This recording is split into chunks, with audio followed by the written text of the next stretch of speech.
Cataract surgeons, let's watch this case that is done under topical anesthesia. This is a young patient with the blue dot cataract and posterior subcapsular cataract. So good draping is being done. Maybe like nasally, it's not that great, but still sufficient. And then staining the capsule with the vision blue, and spending some time here. Like while the anterior capsule is staining, we're gonna make the cystatome with 27 gauge needle. Now that is done, we're gonna wash the anterior chamber with some lidocaine 1%, and that gives like good anesthesia as well as the fact that it's washing the vision blue. Here the patient is moving a little bit and he's a little nervous, so just talking to him and calming him down and telling him not to move and everything is okay. So it is okay, like if you're losing your view, to ask your patient, especially if he's cooperative, to look right or down, up and down, and maybe right and left according to your desired comfortable position. Now I'm asking him to look down so I can put the main wound with the keratome. Now then you're gonna ask him like to look at the the light on the microscope light.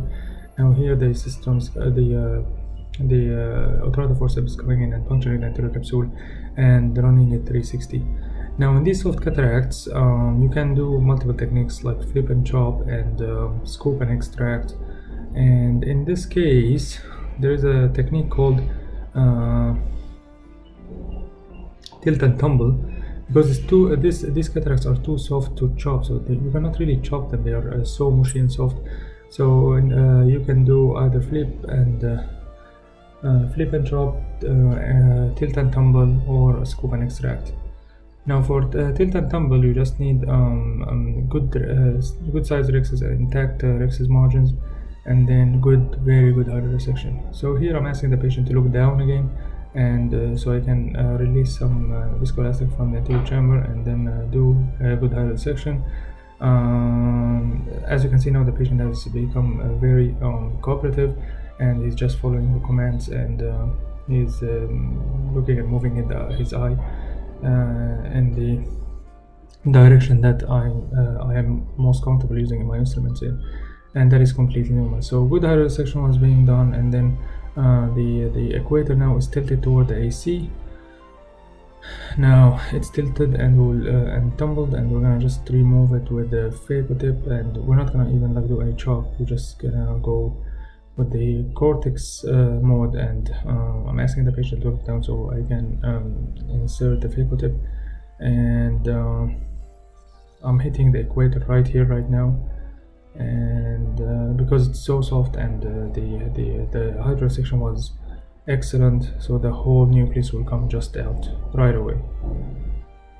Just give it a little support with the chopper, maybe rotate it slightly, get an edge on it from the equator, and then it will come all as one piece. There you go. Good grip. A little bit of vacuum. There. The entire thing is extracted as one piece, and now we're gonna emulsify it in the anterior chamber, and the case is almost over. Now some cortex and epinuclear shell, we can remove it with the IA mode, and then it's the case is almost over. So divide and conquer, or phaco chop, or like direct chop, is not always the best technique for these cases. Soft cataracts are mean, and they can be very easy and very tricky at the same time, because with the phaco tip is very sharp, and the minimum amount of vacuum sometimes can hit through the nucleus, the soft nucleus matter, and end up like in the posterior capsule. So you really have to be very gentle and very careful while you're extracting these cataracts. Now bimanual technique to remove the cortex. Now it's gonna be like a routine, and we're gonna do it like all 360. And because he's a young patient, I'm gonna spend some time polishing the anterior capsule after injecting the IOL. And yeah, best in the soft cases of soft cataract, you actually don't need much. You need good hydrosection and good rexes, and that's pretty much it. The rest of it is so much easy. You can do bowling technique, you can do flip and chop, you can do tilt and tumble, you can do scoop and extract. All actually like work equally well.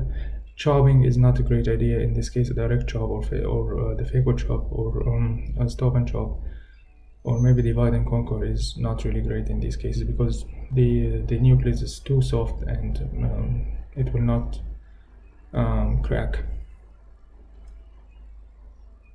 Filling up the bag with the AC with viscoelastic. Now we're gonna inject the IOL. It's a single piece preloaded IOL from eye-hands thickness. Holding the globe with the chopper to stabilize the globe, and then injecting the IOL. We can ask the patient to look slightly down so we can introduce the cartridge tip. Now give it some time so the haptics will unfold, and then tucking it inside the capsule, inside the bag, and then spending some time to remove the viscoelastic and polishing the anterior capsule so the patient, this young patient, doesn't have PCO in the future.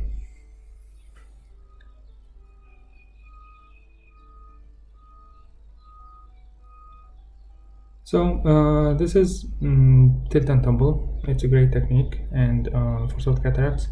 And the good thing about being a resident under training that you get exposed to all kinds of cataracts. So have them make sure that that you can add this technique to your toolbox and use it whenever you face very soft cataracts. And it's just one more technique you can learn, and you can keep it for the rest of your life. The rest of the case is becoming routine now. We're gonna just remove the viscoelastic, do some anterior polish, and then hydrate the side ones, and calling it a day.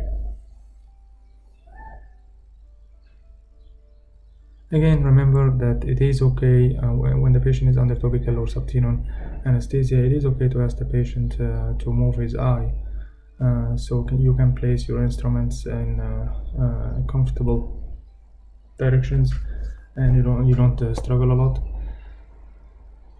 Here I'm asking the patient to look down so I can hydrate the side ports, because it just gives me easier access for my instruments. And then here I'm gonna ask him to look down and left so I can hydrate the other paracentesis and the main wound. And the wounds are very well constructed, so there is no need for air bubble or any tamponade or any suturing. Thank you so much for watching.